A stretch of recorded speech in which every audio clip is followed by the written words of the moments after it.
Yay! Okay, yay! So, welcome, Natalia Mann. It's always great to have you. Thanks, Diane. It's always a pleasure. Thanks so much for having me. Yay. So you're over in Australia at this moment, I think? That's right. I'm in Northern Australia in Cairns, and it's, it's 9 o'clock in the morning. And we're 4 p.m. in California right now. And I know you just got back from New Zealand. Is that right? That's right. I did. What were you doing there? I think you were doing something very inspiring. I was releasing an album called Aran. Yeah. And it was really inspiring. Here, I'll show you. Yeah. I brought it. Ooh, that's it there. Utterance. Beautiful, beautiful. And where can people actually find this album? People can buy that from Rattle Records in New Zealand online, and that's www.rattle.co.nz. Rattle.co.nz. Hello. Rattle. That's how people can get it. Yeah, let's start welcoming everybody in. Yes, Cairns is awesome. It's beautiful up here. Yeah. I really want to come visit you. So Gloria, welcome from San Pedro, California. Bethany's in from Georgia. Yeah, Kyle, yay! I think Kyle, you are always tempted to move to Australia, as so many people who visit Australia are. I think Kyle is in Germany. Linda, welcome from Lawton, Oklahoma. I was actually having a lesson yesterday with Linda, and she was saying how super excited that she was to visit with you again. From Virtual Harp Summit, you've been a big inspiration for her. Oh, great. Yeah. And Anita's Hi, Helen. Kent. From Ohio. Welcome, Irene. We love having you. Kent. Yep. Lovely. And Laurel is in from Utah. Cool. Arizona. Yeah. Helen, welcome from Tanzania. Wonderful to have you here. Yeah. So as always, guys, this is very interactive. So this is your chance to get directly inspired with Natalia right now. And yay, just so many great people coming in. Yeah. Welcome from New Zealand, Oregon coast, Wisconsin, New York, Florida. Wow. So much. Amazing. I know. It's so cool. It's so cool. It's such a great community. It truly does inspire me. So yeah, Natalia, you were just in New Zealand, and you were sharing about your new album, which is called Utterance. And let me show that name again. Utterance. How did you choose that name? That's really beautiful. It was inspired. Yeah. Yeah. So what happened was we were making we actually recorded it about in 2013, 2014. And then I moved over to Cairns and life changed and had a little boy and that kind of thing. So everything kind of slowed down. And so finally I've just come back and completed this project.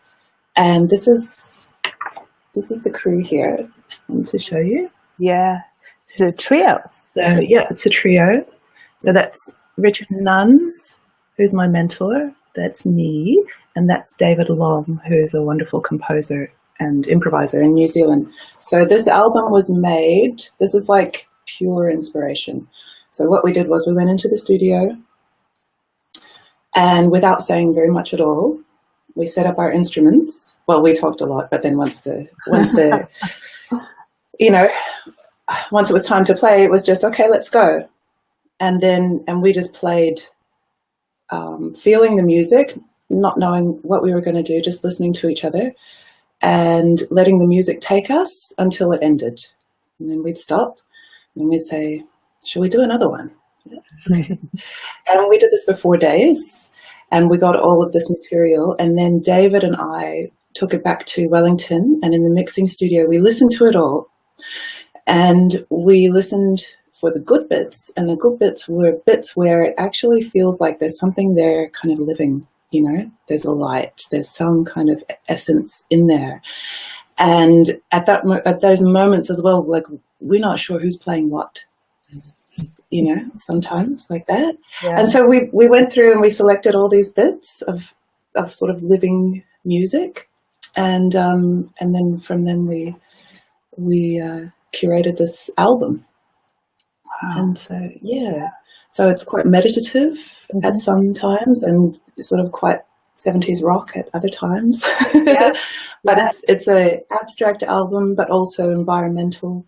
So one thing that happened was, after we mastered it and we were listening to it in the mastering studio, and then I walked out onto the street, and I was in a street in Wellington in New Zealand, and there's cars and garage, and the next street over there's cafes and people and things like that, and I could hear our music just in the air. Huh. Yeah. Like, and so I was like, just there's some like ooh, high notes, and then there's somebody's car brakes actually going ooh, and a bit of a rattle, like a ching, and then somebody closed the garage door and it was like ching. Wow. But yeah, the pace and the tone and things like that, but it's also has beauty to it. Definitely. So, our theme today, we're talking about inspiration. We're like finding your spark and firing up your harping, because for me, like inspiration is one of the 5 essential elements of daily practice. And it's actually something that can be sort of hard to define or to grab onto or to consistently feel inspired. But Natalia, the way that you use something that you call environmental resonance, which is just what you are talking about, I think this is such a powerful and unique way of approaching inspiration. There'll constantly be inspiration because you're constantly in some kind of environment. And actually, you probably recognize this. I keep this behind me at all times. Oh, yeah. You sent this to me, and you're like, right. And you said, this is a score. It's a beautiful piece of Turkish art. So, with this orientation that you have, that there's an environmental resonance that we can pick up on and be inspired by.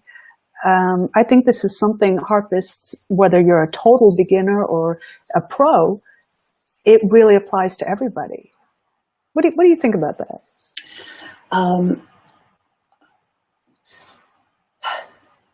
I know it's hard. Where do you begin? I know, because I love inspiration. It's like my favorite topic. Yeah, really. Yeah. And we have long conversations. We bring up books and we're showing each other. What about this? What about that? I know. One thing that I always stuck with me through my life for many, many years was a quote by David Lynch, the filmmaker that I read in an article, also composer and musician, which is that you can't wait for inspiration to come to you. You have to fish for it. Nice. And so if you're not feeling inspired, you're not going to get inspired by just sitting there and going, oh, you actually have to go out and I'm scratching. I'm scratching my, where am I going to find inspiration, right? And do things, and you can do that in every part of your life. Like you can choose a color when you dress in the morning. Today, choose a color that inspires you, or you can wear something shiny. Sometimes somebody told me that if you wear gold, it attracts, spirits, or it attracts inspiration. I'm not a gold wearer. I like wearing wood. But I actually don't wear gold. It doesn't look good on me, but I surround myself with gold. Yeah, right. I feel that energy. And of course, when you sent me this, I was like, perfect. I liked gold. Yeah. Yes. Yeah. And that's I think those things are important. And that's what I do if I don't have inspiration. If I'm feeling flat, I start kind of looking around going, okay, well, how can I cheer myself up? My teacup, this is my teacup. A friend of mine made it. Wow. And it's sort of like music on it. And it's a work of art. Yeah. And before I had this on my table, I had this chipped white mug. Yeah. Just a plain white chipped mug, and I had it there for ages. From a conference, perhaps, like yeah. And then one day I was trying to get into the mood to make some art, to make a film, and I was looking at my table, and there's like this really ugly chipped mug there. I was like, you know what? That has to go. And then I took my next paycheck and I went in and bought a couple of these, one for me and one for my partner, and I put it on my table, and it lifted the whole vibration of my table. And I was like, look, this table has art on it, and now I can do other arts. Then, that will attract other art stuff to my table. And I put pictures on the wall. So I have my tapa there. It's a Tongan tapa. At the back, it's a bark cloth. And I love that. It just makes me feel at home and really warm and comfortable and safe. And this is my little study. And I also have stuff on my walls. So that's my, just unplugged. That's my wall of stuff there, and my computers that I make films with. And so I'll just plug back in. Yeah, so all this stuff's really, I think it's the environment. Yeah, the environment you find yourself in, that you create in, really, really does make a difference. And in the group, actually, the Bright Knowledge Harp Circle, which you're in with us, one of the things I really recommend in terms of people getting into their space is to really look around and almost take a little bit of an audit of where their harp is, because sometimes harps will be sort of shunted off to a corner, and what ends up happening is, of course, they don't get played that way, or they don't have, there's no environment for them to live in, and it's not inspiring when they're put in a corner. So literally, setting yourself up in an environment that feels inspiring, and also having your harp be in that environment, just the chances of you creating something are exponentially higher if that happens. Yeah, because it's sort of like if everything is vibration, right? Yeah. Then and lately I've also been thinking about the musical realm. Like walking it, like music is like this realm that we enter into, and sometimes we enter more deeply than others. Mm-hmm. But when you're in that musical realm and the music's flowing and it's around you, or perhaps you're listening or dancing, and it's like being in an ocean or something like that. Like it's all around you. Mm-hmm. And then that's what I'm aiming for at the moment when I play music. I'm just interested in this concept. But also, if you think about actually your space around you where you are making music, and if you can create that space that has this vibration around you, so that where you look or where you turn, you feel that kind of nice, what you want to feel when you're playing your music. So perhaps it's light and airy, or perhaps it's comfortable and velvety, or whatever it is that you want to feel when you're making music. I heard the other day that Mahler, he used to dress in silk robes and have incense burning and basically write on an altar. Right? Wow. Yeah. And so sometimes, we can do things like that, which are, so complete. And then sometimes all it takes is a new mug. Like having a new mug on your desk will raise that vibration and spark the inspiration. Yeah. Then there's also when your circumstances are just so full on against you, and you still have to find inspiration. Right. Yep. And that's where I want to tell you the story about this man here. So this is Richard. Yeah. So that's Richard Nuns. And I met him when I was living in Turkey, because he came over to visit. And when I was living in Turkey, it was one of the most creative periods of my life, because I only had to do music. But I was living in this house, which was in this very small street with lots and lots of neighbors and lots of cars going past, next to this major, like 5-lane highway.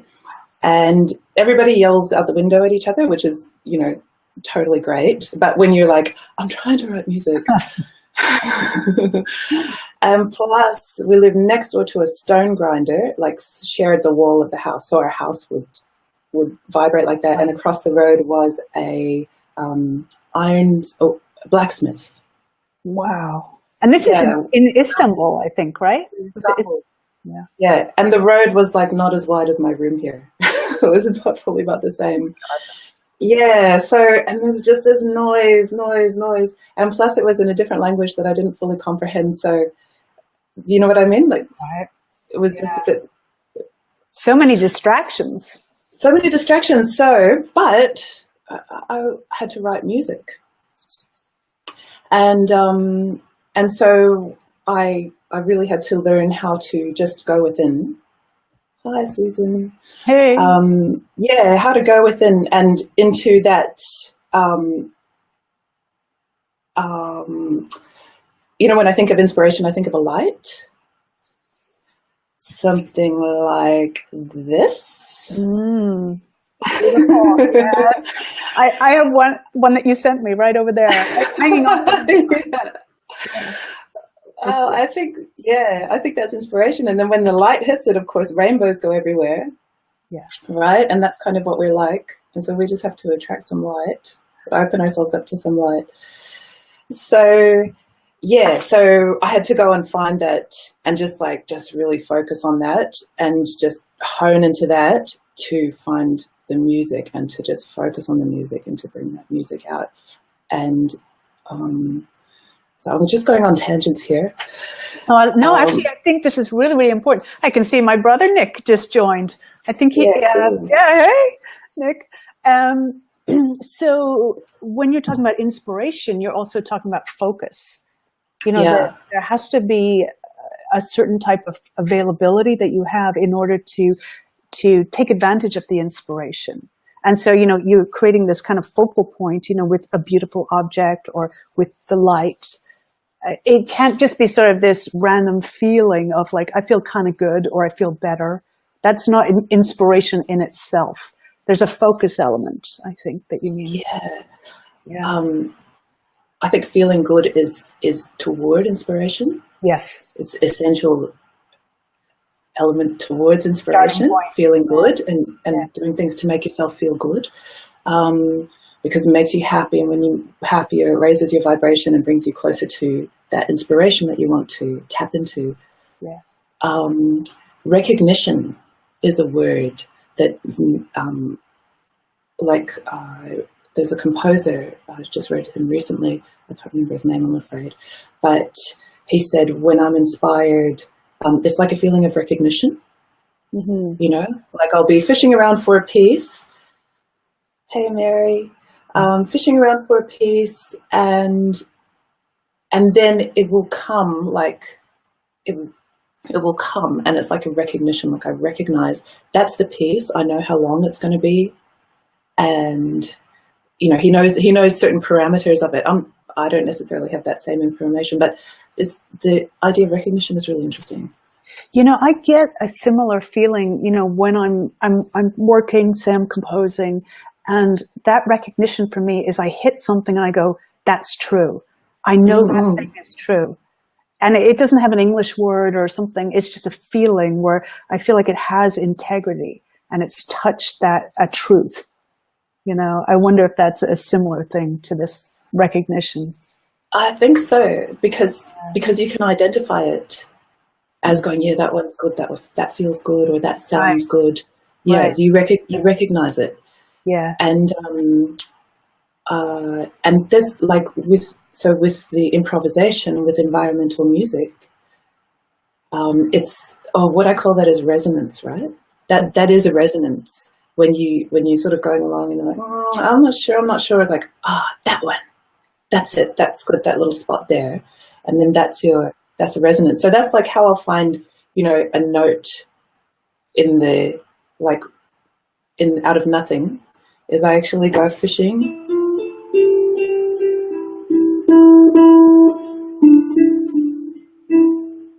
These notes are resonating for me right now.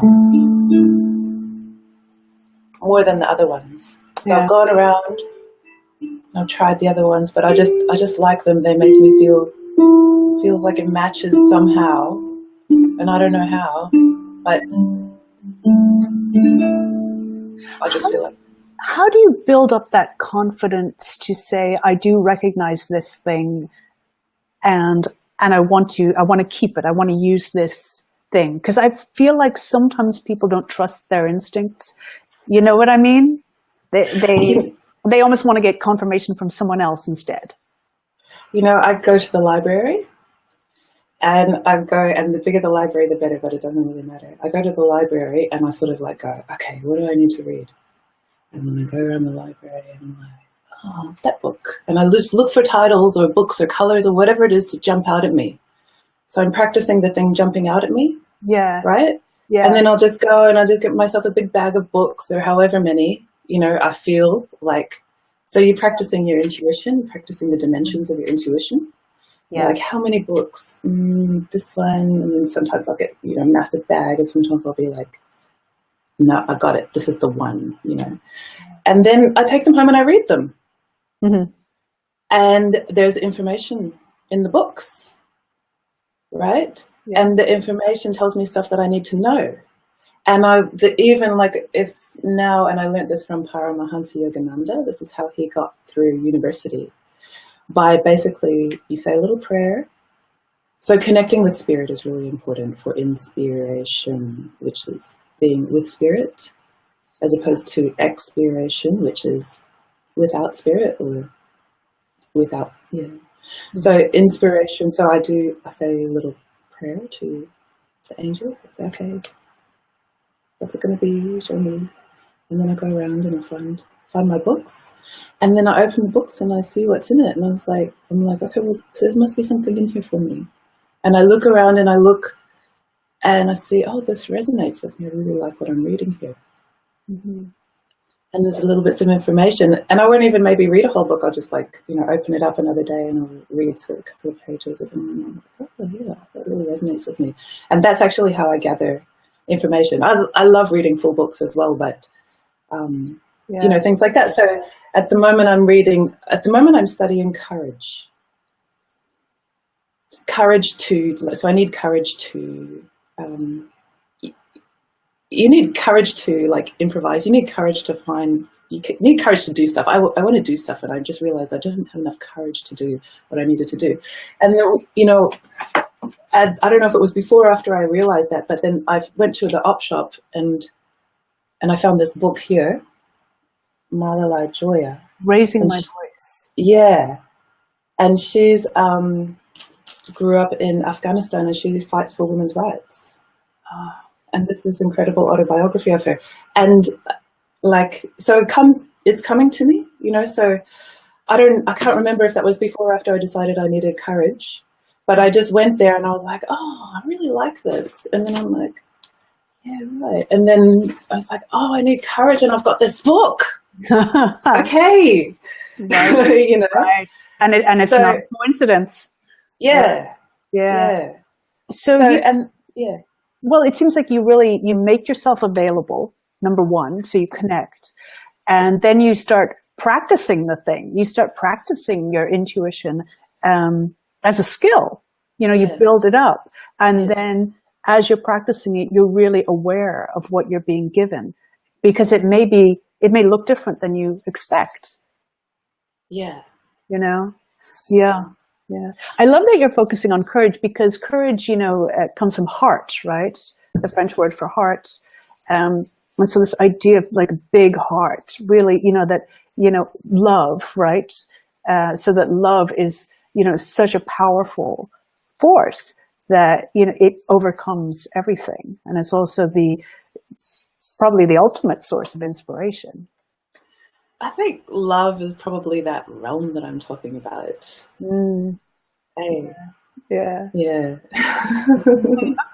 I want to put some hearts on the screen. Actually, guys, why don't you throw us some hearts? Love. We'll get the love energy going. Yeah. So you were talking about Richard, actually. You were telling the story about him coming to Istanbul to visit you? Yeah. So there's love, and an important thing for me is actually neutrality. Because also a lot of the time, you know, when I play pieces and things like that, I'm playing them for other people and accompanying, and I have to be neutral, and I have to find the love within it, and then again, I'm talking about finding that spark, that ball of light within something, and that recognition, that understanding, so I can relate to it in a loving way. So jumping back to Richard. Okay, so I was living in this house and it was really noisy, and the noisiest thing of all was the blacksmith across the road, because he'd be like grinding. And you're like from 8 o'clock in the morning, you know, and so we were musicians, so we'd do our work at night, right? Because it was quiet. And then, you know, you're asleep at 8 o'clock in the morning, and they're like, Oh my God. yeah. And then, you know, like through the day and things like that, when you know, your good hours, right. So when I met Richard, and he plays these amazing instruments called taonapuro. And this is a modern instrument. Do you blow in it, or that's a blown instrument? Instrument. It's like a double flute. Yeah. And this incredibly beautiful and sophisticated musical tradition has been revived over the last, say, 30 or 40 years, and it had to go underground and was suppressed for 2 or 3 generations. And so Richard Nuns was a important figure in New Zealand in collaboration with others to revive these instruments. He was a passionate free jazzer as well, right? Passionate free improviser. And also he came to this later in life. Like, he played flute and saxophone jazz, and he was an English teacher, and then he was sort of halfway through his life, he felt this calling to do this work, and then he devoted the rest of his life, and he influenced a lot of people through his inspiration and his really open mind. So he taught me how to listen, right? And so we were hanging out, and I said to him, oh man, I live across the road from this blacksmith, and it's like getting in my ear all the time, and it gives me a headache, and I just hate it so much. And he said, I was on tour once, and I was with a bunch of fellas, and we were in this hotel, and then the roadwork started at 6 in the morning right beneath us. I said, it was all quiet, and they're going chicka chicka chicka chicka chicka chicka chicka. He goes, and I got out of bed, and I opened the window, and I leaned out, and I loved it, and I listened to every minute of it. He said, and they were all sleeping in bed with hangovers and this kind of thing, and I was just listening. Oh, it was magic. It was brilliant. And I'm like, what? So I went home, and the next day the noise started up, and I was like, okay, I'm just going to listen to this. And I sat down, took a deep breath, and I opened my ears. And then what happened was this. This was my ear, right? This is one, and it was, and it went, and my ear slowly went like that. Like, my ear was so clenched. All the muscles in my ear were slow clenched shut from trying to block out this noise. I didn't even realize, like, all the muscles came all the way down here and into my back, that I was tensing, trying to block out this noise. And so it took quite a while and a few breaths to actually relax all of that, and to open my ears so that I could fully hear this sound. And as it came in and I fully heard it, I started hearing spectral rainbows of harmonics. Wow. Yeah, I started hearing this thing here. Huh. Yeah. And it was wild, and there were just like rainbows, like,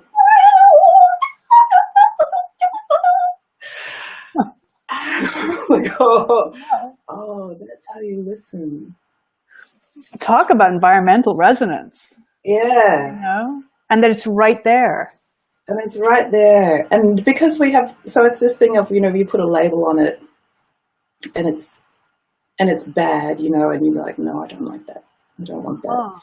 But if you're open and you're neutral and something comes along and then you're like, okay, well, what is it? And you're like truly open to it, then you can see, because nature is beautiful. Nature is beautiful, and ultimately everything does come from nature. And we are also nature too. And also the thing about nature is that nature is the ultimate creator, or is the creation of the creator, or I don't know what it is, but nature has a life force, and that I think is also synonymous with inspiration. So, and I imagine that as that light ball or that liquid light kind of going through stuff, making blades of grass grow, you know, or like the wind, what is it that pushes the wind through the trees and to make that sound, you know? And if you imagine like every little thing, like every little leaf has a little light inside it because it's growing, because it has a life force. And then so I did this yesterday. So you imagine everything around you, actually, everything, even inanimate objects that have a life force, little light in them. And then just like take that. So you've got a bunch of little lights, and just take that and turn it up in your mind. So the lights just kind of glow more and more until all you're seeing is everything but this really nice multicolored lights. And then doesn't that look like music? Right. Doesn't it sound like that? Absolutely. So you're hearing these things, and then you're replicating them on the harp, or getting ideas from them and creating your own song from that initial spark. Is that what's happening? So it's not just that you're simply passively observing, oh, that's beautiful, that's interesting, but you're actually like, what is that song? And now I'm going to bring it over here. Maybe I'm going to change it a lot, but I'm actually going to take action. I'm going to bring it to my instrument, whatever your instrument happens to be. Yeah, I think it's that recognition, right? So you find some inspiration, and then you're like, because I always think of myself as an experimental musician, right? So, okay, so there's something, so there's a resonance, okay. Well, then what is it? And how does it work? And how do I engage with it? And then if I bring it over here, and then what does it make me do? And if I put it over there, then what does it make me do? And, you know, and if I put it together with that, then what happens? You know, and what if I put that together? What happens then? So I just do these kinds of things, and I ask all these questions. And I think that could be done even if you're playing a fixed composition. So you're hearing the composition, you're playing it, and you're very actively engaged in it and seeing, oh, this is how it sounds. Do I really feel like this is true? No, this isn't true yet. And you keep playing it different ways until you're like, yes, now it's true. Now it's honest. Yes, like that. And also I think, especially when I was playing a lot of classical music, I would, for me, there's a universe in every tone. So there's one of those little lights, one of those stars in every single tone, every single note that you play. And so, and your job, your mission is to find it. Yeah. And then so when you get a light, then that's when your tone really starts to come out as well. And that light, that energy is contagious. So, you know, like those luminous chords that Julia Kay was doing the other day, which was so beautiful. And then, so you go through them, and then you just look for the light in each note. Yeah. And when you do, you touch on that truth, and just somehow what you're playing becomes so much more powerful and transcendental. And people couldn't necessarily put their finger on why, but it's because you have gone to that place of inspiration and engaged with that energy that is, you know, a universal type of energy. You know, when you're saying everything comes from nature, I totally agree with that. And I feel like, you know, when we go to this truthful thing, we are literally resonating with the universe. Yeah, it's sort of like being plugged in. Yeah. Isn't it? Yeah. I mean, these are the nuts and bolts of how to actually plug in. Because, you know, I think it's very elusive when we talk about inspiration. It's like, you know, what does that mean? You know, and how do you practice it? But it's through things like this. You know, and I know that you actually keep a a diary of environmental sound. This is diaries can come in all shapes and forms, and this was Richard Nuns told me to do this, and this is something that he taught. So this is a sound diary. That's my sound diary, and this is one of the most valuable things I ever did. So I think that's like cicadas. It's just shapes.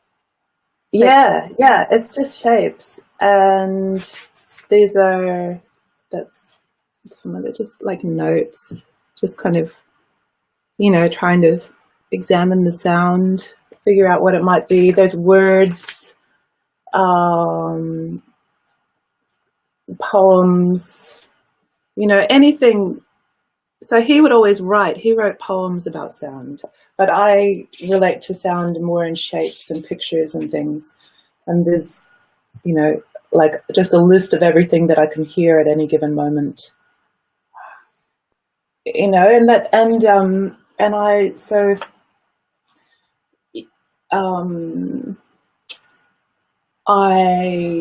had a period of illness. And I always think illnesses are blessings, and illnesses are great times to do things like this, because you're just lying in bed or whatever, and you're listening to the sounds around you. And, it might be the air conditioner and the breeze through the window and, the cat on the tiles. But that is fascinating to try and actually articulate in some, in a picture, or try and write it down, or that kind of thing. Or, like if there were colors, what would they be? Would it be in pastel? Or, if it was food, like, would it be spicy? Whatever takes your fancy, whatever way you express yourself. And so also this doesn't have to be a book. It can be photographs or video or recording. It could be a spice collection. Yes. Yes. Something we've talked about together is synesthesia. And, right there you were referencing, the different shapes, different colors. Music is not just sound, right? We think it's just notes oftentimes, but it's so many other different things as well. Yeah, it's documented in notes, but that's that thing about finding the inspiration contained within that, isn't it? Because music is an emotional form. It's like a series of emotional states. Sometimes I think is like that, and it's this incredible imagination. And the more you imagine anything, whether it's the tune or whether it's the imagery, whether it's the place where it came from, the more you imagine those in your mind and your body, the more it comes out through your music. Yeah. And the more Well, I'm just thinking, about the 7 steps of centering, which I'm such a fanatic about. The first step is, of course, the focusing. The second is where you start visualizing what you intend the song to sound like and how you want to feel as you're playing it. But then as you go down to the 6th step, that's when you really bring in the synesthesia. That's you taste the song, you smell the song, of course you can see it, see all the shapes, you feel it and you hear it. And then when you get to the 7th step, that's like boom, with the inspiration. Yeah. It all hooks up and starts rolling and circulating. Yeah. So I love powerful. it. Yeah. I use that. I have been using that lately. Yeah. And it has really, I think it's really improved my performance. Yeah. I believe it. Certainly improved my connection, and the sort of centered depth I'm able to attain. Really nice. Yeah. I love hearing that. Yeah. So beautiful. Well, shall we open the floor a little bit and ask people, what questions they have for you? I see a comment here from Mia. She's saying, my inspiration is in the art I do. I like to draw on my iPad. So there we're doing, crossing disciplines, which is wonderful. And by the way, disciplines in the past weren't considered so separate from each other as today. You know, we tend to compartmentalize so strongly now, but it used to be that artists would engage in several disciplines, you know, music and painting, you know, writing and painting. Yeah, well, there's the muses, right? Mm-hmm. The 9 muses. Yeah. And they are all facets of the same thing, which is the creative spirit. Yeah. The creative essence. Yeah, absolutely. Yeah. And right. And so the inspiration can be kind of the thing that holds all of that together. So let's carry on with Mia. So, how can I turn my artwork into music for the harp? And yes, I have 2 harps, a lever harp and a pedal harp. Great. Yeah. So let me show you something. Right. This is a score. You see that? Yeah. And that's it's a drawing of an island in Greece. And I should be able to tell you who that's by, but I'm so bad with names, especially on the spot. I apologize. This amazing woman who's based in Los Angeles, in fact. Maybe it will come to me. But I actually play artworks. That's one of my practices. I go to the art gallery and I play the pictures. And there's so much information encoded in a picture. So let me just take this album cover, right? So music is shape. So and feelings and sensations and textures, all these things are musical terms. So you've got this. Over to this. Oh, yeah, right. There we go. Perfect. Yes. Okay. So this is a net. This is a net here. Right, and the net has holes in it, and it's sort of also it's a bit of an old net, and so like you think, oh, okay, so it's not going to be a full sound, it's going to be a softer sound because it's old, right? And then it's a bit, it's got holes and it's a bit ragged, so it's probably not going to be an even sound. It's going to be like a ragged sound, and also it's sort of swinging in the breeze, has this light thing, and it generally just goes kind of back and forth, right? With some, so there's your rhythm, right? So taking that static thing and then just put that through the filter of my imagination, and then ask the questions, or what does a curtain, you know, what does that kind of net do? So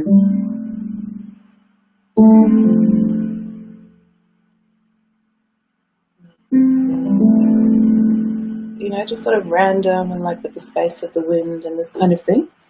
And then we've got these rocks down here, and they're hard and jagged, but they're also reflected in the water. So, and they're all different random shapes, and they sort of go in this kind of circle shape. That's just what I'm seeing. You might see something different. So for that, then I would probably like try and do a hard sound.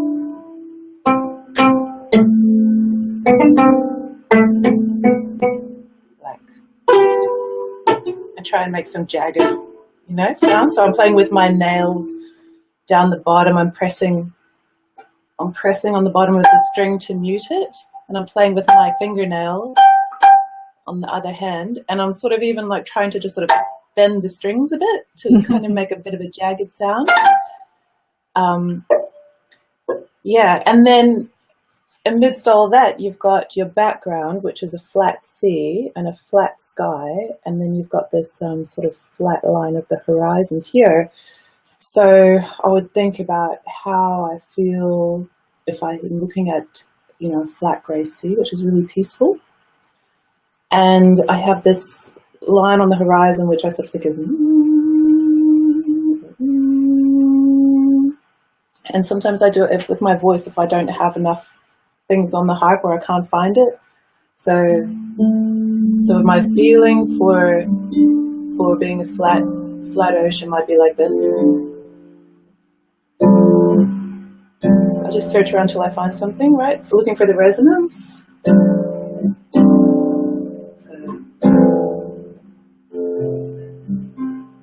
Because you feel quite peaceful. So I'm also feeling my belly. I'm feeling my emotions in my belly and where they're setting down. So if I'm feeling peaceful, my stomach is relaxed. So here in the belly of the sound, I'm doing 151 because it feels open and relaxed. That's my belly, like belly area, right? And then there's an echo of it on top. So I could just echo the same thing. So does that sound like a flat ocean and a grey sky?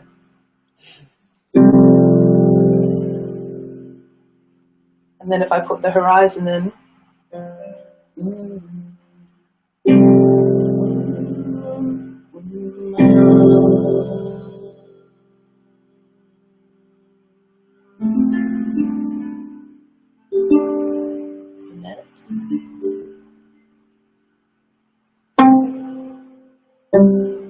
rocks.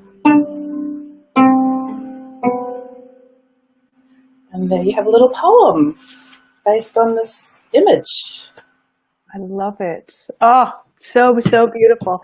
And for sure, this one that you sent me, I mean, that's definitely in 3 time. For sure, it's in a round. Not in 4/4, right? Yeah. The more that you do what you just demonstrated, also the easier I think it becomes, because your vocabulary becomes much bigger. You know, you become so clear that, oh, there's a rock, I'm going to do that hard sound, and I know what to do to get that. So the good news is, like, the more you do it, the easier it gets. Yes, yes. And it changes things like extended techniques, which is such a sort of sterile dentist office word. Yeah, right. It makes them natural again. It makes them natural and yeah, natural modes of expression, because you know they have proper functions. You know, like you really need to do a sharp rock, and that is not a sharp rock. You know. Right. And you're letting that imagination and those sensations, you know what it feels like to step on a sharp rock, to be on a sharp rock and feel a sharp rock. And even like emotionally, if you have some times when you've had sharp rock feeling, I hope you haven't, but it happens sometimes, in your chest, and you take all that information and then you just muck around. You know, I just muck around so much until I find something that's right. And then you know, you can, if you really want to study it or document it somehow, anyhow, you saw my scribbles before, or you could document it in a proper cluster with all the information as well. And then, you know, that helps. That's that reciprocal. Okay, yep, I've got that. Yep, I know how to do that. And this would really help for arranging as well, because you would get sort of more deeply into the piece that you're arranging. You're thinking about the melody, about what imagery it's conjuring up. And as soon as that imagery gets conjured up, ideas present themselves as to what kind of sounds are going to happen. So for instance, there's a piece called the Aran boat song, which is a very common Irish piece. And when I was arranging it, I really wanted to give this sense of waves cascading. And I was like, okay, so I need to have this, God, I should have tuned my harp. These waves cascading, and what's the best way to do that? And I was like, secondary dominance, just because I happen to know about that thing theoretically, and I've used it before. So if you guys don't know what secondary dominants are, don't worry. But how I came to use that sort of theoretical concept was from the feeling first. It wasn't just, I want to put it in a secondary dominant because it's going to sound cool. So what secondary dominants do is, this was, I would do an E chord, because it was an E minor, and then I would answer it with the 5th. And then I went down to a D, and then I would instantly answer with its 5th. So it's giving this really kind of rocking sound. Yeah. But it came from the image of the waves, because it was the Aran boat song. You know, so that's how I created the accompaniment to the melody. Yeah. So you can, you know, the intellectual and the imagery stuff. That's right. And even your rhythm there, because you've got and there's like that I wanted that crashing. Yeah, where the boat sort of goes up and then just before it drops. Yeah, and I would, you know, when I play it, I crescendo. So, and whereas you might naturally want to kind of back down a little bit at the end, instead I'm going. You know, I'm getting louder at the end because it reaches the height. Really gives you that, Yeah. So that's how this stuff works, even on a fixed song, making an arrangement or on a fixed song. So say you're playing something where every single note is written out already, you can still apply all this imagery. I mean, I absolutely apply these principles on classical pieces where, you know, they're a known piece and you can't, it's not really negotiable to be changing the notes on the composer.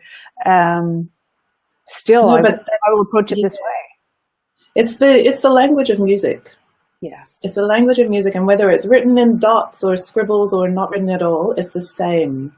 It's the same, and and like what you were saying, it's about using all those different parts, of which the synesthesia, and just really, you know, honoring that we have so many powers. Like, this body is incredible, and we have so many instincts and senses and hunches and, you know, feelings, and plus we have this incredible memory of like pretty much everything that's ever happened to you, right? Even all that experience, it's encoded. That's right. And then plus we can actually communicate with each other and share, you know, psychically share information, and you can download information from the history of the world, from all the ancestors. You can get information from the earth. You know, you've got libraries, you've got, like, all of this is music, every single thing. Yeah. Oh God, I love that. Well, you know, what is behind the term bright knowledge. So, you know, I have the Bright Knowledge Academy, and this is the Bright Knowledge System that we're talking about as well. Bright knowledge is a direct translation of an Irish term that means instant illumination. And it's the idea that if you set yourself up right, you can actually download huge amounts of information, and that you already have a lot of wisdom in your body, in your environment, available to you. And so it's the idea that actually, when we open ourselves up, we have these huge abilities and capacities for joy and creativity. And yes, okay, you know, skill is a great thing, and I'm a big fan of that. There's the idea that you set yourself up so that you're available to take advantage of these types of inspiration. The idea, though, is that it's not always a long slog. There will suddenly be these moments where you will get a complete download of an entire song or a huge section of it, for example. So that's where, interesting. Yeah. Instant illumination. Yeah, cool. I like it. Bring it on. I love it. Yeah. So let's see if we have any more questions.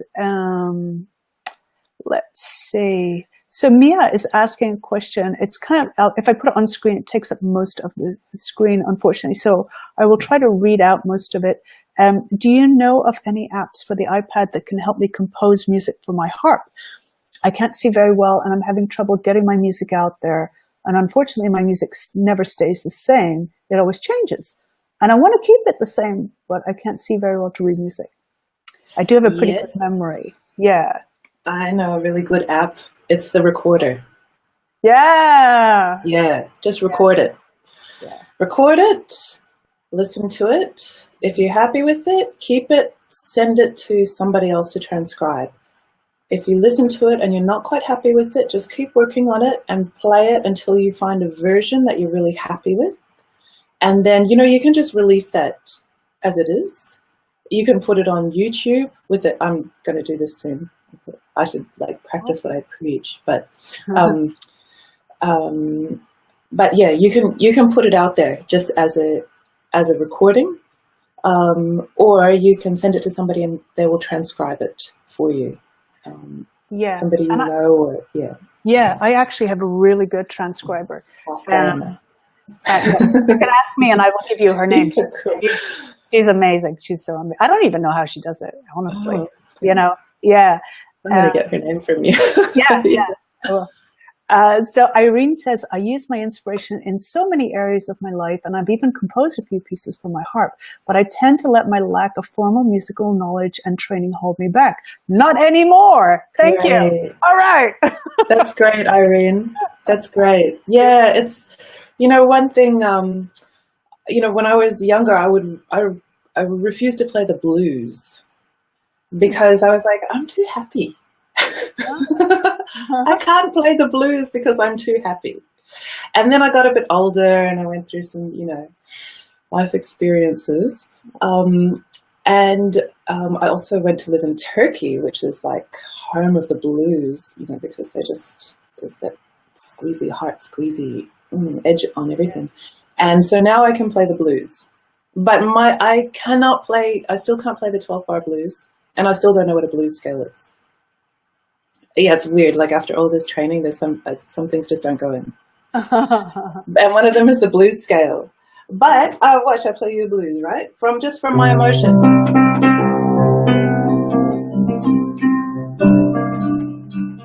I'm not that unhappy.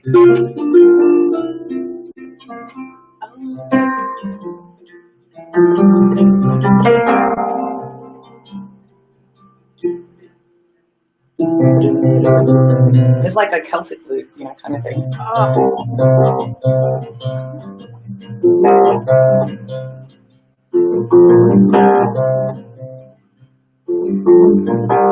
And it's down low because I'm having to dig a bit deep to find it, And that's, for me, those are like, that is music, that all the notes are there because they were like, oh, how can I capture this? How can I find a way to write it down? Music comes from emotion first and inspiration, the inspired spirit and creativity first, and then notes and things and all our tools are our way of going, okay, so what is it then? What was it and how can I save it and how can I share it? And that's it. But even when you take that, you still got to go through all those notes and you got to go through them enough, and with your practicing and trying to find the inspiration to get back to that original state, which is where the music is on fire and living in its own realm. Yeah. And then that takes us there. And then the more that we allow that music, sheet music or whatever, emotional music to take us there, when we go there and we're really experiencing that, then the audience comes with us, and that's our job, is to take me away from this. and always in process, always a work in process, and the simplest things are just as powerful. Absolutely. Yeah. We have a question from Helen. What keys or modes do you like to play in? I like minor. I like those smoky kind of modes. I tune my harp in A flat. So that means that when I go to C, I'm putting 4 levers up instead of 3. Most people tune their harp in 3 flats. I tune my harp in 4 flats because I really I tune mine like that too. Yeah. Do you? Yeah, because I just love the playing in C and then the D flat. Yeah. We got it for jazz, Yeah, jazz. Yeah. But that's about it, and the rest, it's really I'm pretty neutral. I'm neutral because different things call for different keys. And when I was playing a series of paintings the other day, and then there was one painting and it was in B, and I don't even have that key, and I'm like, but it's in B. Right. And so I had to figure out how to play it with what I had, as you do. And sometimes I'll just retune. If I don't have notes and I want them, I'll just retune, and it's not a big deal. And the more you do it, the easier it gets. So, yeah. I love it. And she has a follow-up question. How do you decide what key or mode to start composing in? Resonance. So, just do that, like what I did before. Like, I just walk.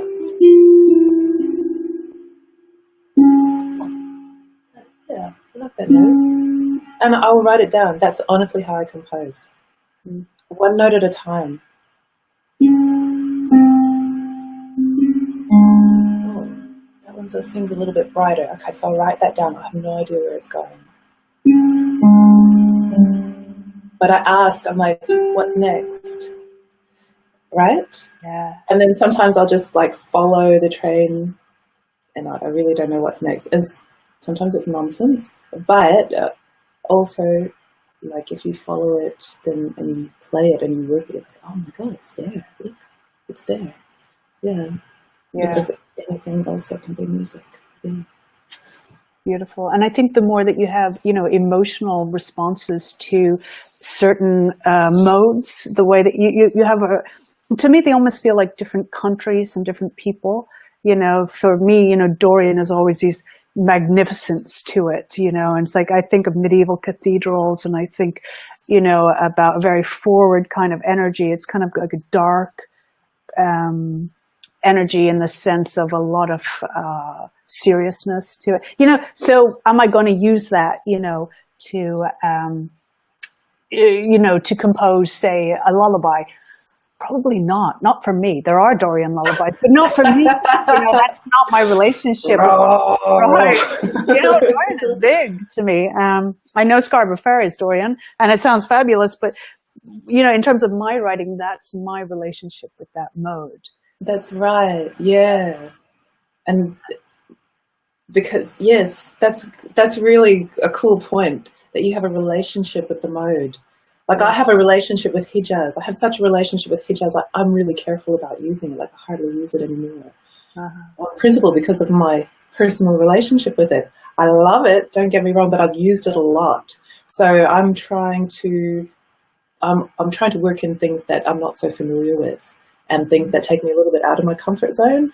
And also with modes, because I have this, unlike names and modes, I just can't remember. Well, they have so many names depending on, you know, the same mode will have, you know, in Indian music or Turkish music, Arabic music, you know. So, but what I use is I'll say, okay, it has a flat 3 and a sharp 6 or something like that. So you think of it just like that. Yeah, so I understand it that way, just sort of in that more kind of basic way. But, you know, I'll play something and then I'll just try, okay, well, what if I sharp that 4? What if I sharp that 5? You know, or what if I sharp that 1? What does it sound like? But mostly I have to tell you, I'm really not that theoretical about it. I just go with my feeling. Yeah. So, Helen, it doesn't have to be a key. Yeah, we could say that. Yeah, it doesn't even have to. One of the best pieces I ever wrote wasn't even in a key. Yeah, it was when I went to Turkey and I was sort of pretending that I could do modes. And so I just put my lever harp in a mode. Yeah. And I was like, oh, it just sort of sounds Turkish. And it was very similar to a really beautiful mode they have called Nebise. That's I can remember the Turkish ones. But it wasn't exactly it. So it was sort of like this non-mode that I just made up. But it was a really powerful catalyst for the music. Yes. Love it. Yeah, necessity sometimes too. You know, I've oftentimes had to do transitions between really unrelated keys, and I'm doing it on a lever harp. And so then I'm finding ways to flip levers in different octaves at different times, and it's presenting all these options for me suddenly, you know, to you know, harmonically, and so that can be a fun way too. But you know, for a while, I'm not really in any particular key. So, yeah. So yeah, the minor keys for the win. People are loving the minor keys, and Pip is saying, "I love the minor keys of my key." Yeah, cool. Yeah, yes, indeed. It's that mystic. Sort of misty thing, isn't it? That sounds so good on harp with the resonances. And, it's just such a natural. Yeah. Oh my God. Well, I mean, Natalia, we could go on forever, as you know, as we oftentimes do. So I'd love to just, I'd love to go on forever though. I'd love to ask everybody, you know, if you have any final questions for Natalia. I really want to thank you for being so generous, sharing all these very practical ways of inspiring. Yeah, my pleasure. You know, I think you have a great way of translating, the esoteric and, the sort of hidden in a way, but it's hidden in plain sight. That's it. It's Yeah. our environment. Yeah. It's like the normal thing is actually the most amazing wonder. Yeah. The So smallest thing. inspiration is right there at hand, right in front of everybody. You can grab a hold of it, whether you want to do completely free compositions where you're arranging ideas, whether you're just talking about interpreting a classical score. It's all actually the same. Yeah, and you just have to, just scratch at the surface a little bit. Just scratch at the surface and see if you can find a little thread and then just pull it. And then sure enough, they'll be like, whoosh. You have to just give it the time and trust it, and also be nurturing and be kind to yourself as you go. And it's your own thing, so it doesn't matter mistakes. I make millions and millions and millions and millions of mistakes. But to find that note, I make 7 mistakes, right? But then I get that note, and I'm like, yep, that's the one. Yeah. So Pip is asking if the recording will be available. Yes, you will be able to watch the replay of this on the Bright Knowledge Academy page. So, yep. Yeah, absolutely. Roberta's saying, great discussion. Inspiration is hidden in plain sight. Yeah, nice. Yes, it sure is. Oh, Helen, you're feeling inspired. Thank you for being here. Absolutely. So great. And Sally is feeling inspired. That's what we're trying to do here. So just to remind everybody about your new album, Utterance. Yes. And can you remind me again, it's called like Rattle? Rattle Records in New Zealand, and that's www.rattle.co.nz. So people can order from there. And this is what it, I think I spelled it right. Okay, very good. Rattle.co, yep, that's it. Great. And this is a deep listening album. Yeah, so this will be actually good practice for people to practice for listening. That. Yeah. Yeah.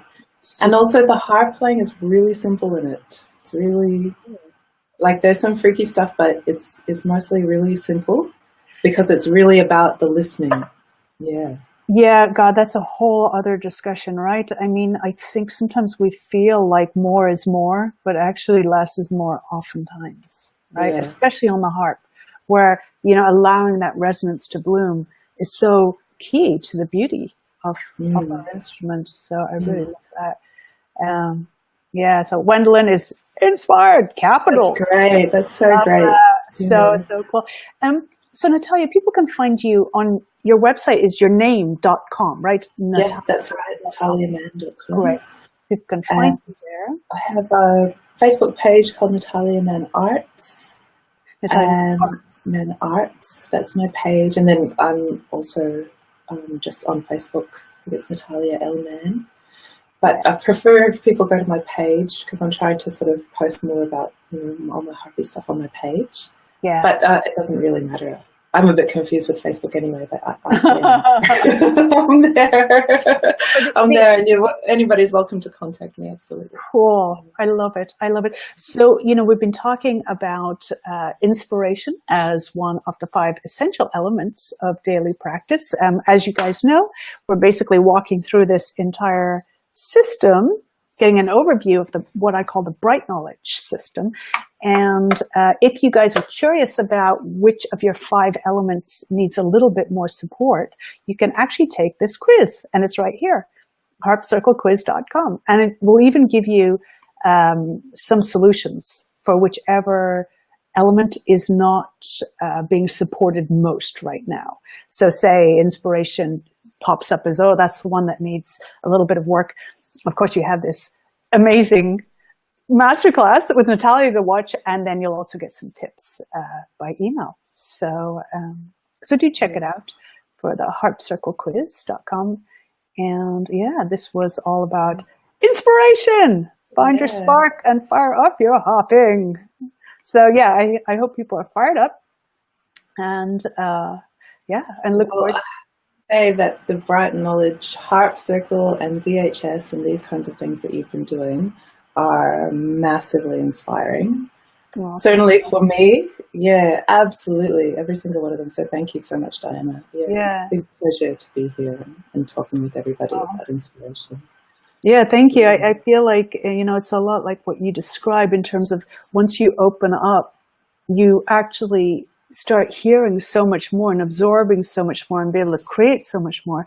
It's like when we all gather together like this, I feel like we all kind of rise up. I just get this image of people like rising up, and they can feel more, they can feel more joy as well, and then they can also create more. So that's the mission behind it. Yeah. All right.